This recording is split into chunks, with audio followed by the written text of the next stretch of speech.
बारिश तीव्र गिर रही थी। पूरा शहर पानी से भिगोया हुआ, गलियां नहर जैसी हो चुकी थीं।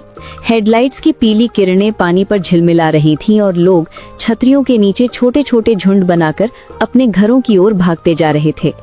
दुकानें समय से पहले बंद हो चुकी थीं। शहर ने मानो अपनी सांस थाम रखी थी। उसी भीगे हुए शहर के एक मोड़ पर एक छोटा सा ठेला खड़ा था। ठेले के ऊपर पुराना तिरपाल टंगा था।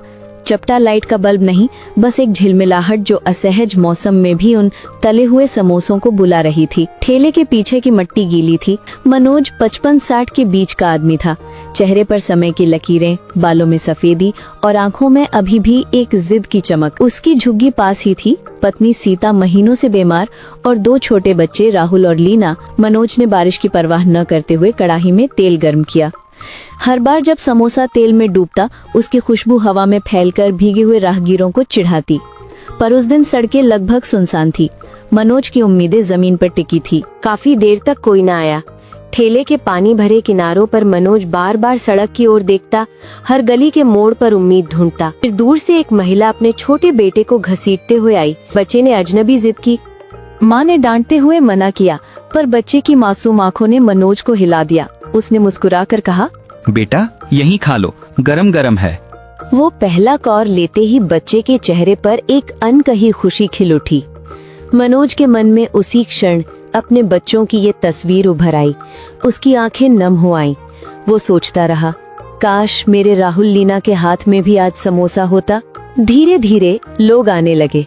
भीगे हुए मजदूर, कॉलेज का छात्र, अकेला बुजुर्ग, हर कोई अपनी थकान और भूख लेकर ठेले पर रुकता। मनोज केवल आलू भरावन नहीं बेच रहा था, वो अपने दर्द, अपनी उम्मीद और मेहनत की कहानियां बेच रहा था।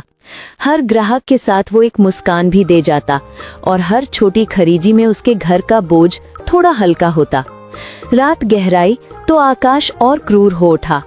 बारिश तेज हुई और अचानक कुछ युवा वहां आए, जिनमें से एक शराब के नशे में था। उन्होंने उधार मांग लिया। दे दे, पैसे बाद में देंगे।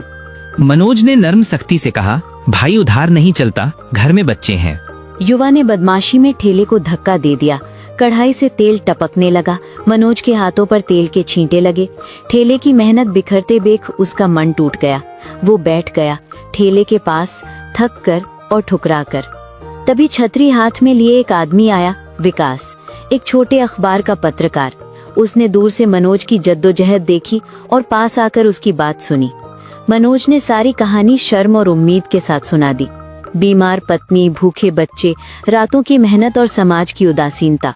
विकास ने शांत होकर सुना और कहा, मैं लिखूंगा, लोग जानेंगे। अगले दिन खबर बनी, बड़े अक्षरों में, बारिश में गरम समोसा, भूख, मेहनत और उम्मीद। लोग ठेले पर आने लगे। किसी ने दवा के पैसे दे दिए, किसी ने बच्चों के लिए कपड़े दिए, किसी ने छोटी सी मदद का वादा किया। धीरे धीरे ठेला शहर में मशहूर हुआ। उसकी उम्मीदें साकार होने लगी। सीता का इलाज हुआ, राहुल और लीना अच्छे स्कूल गए और मनोज ने वही जगह जहां कभी तिरपाल रहता था, वहां एक छोटी सी दुकान खोली। नाम रखा बारिश वाले समोसे। अब उसकी दुकान सिर्फ समोसे नहीं बेचती थी, लोग वहां मेहनत, ईमानदारी और उम्मीद का स्वाद लेने आते थे।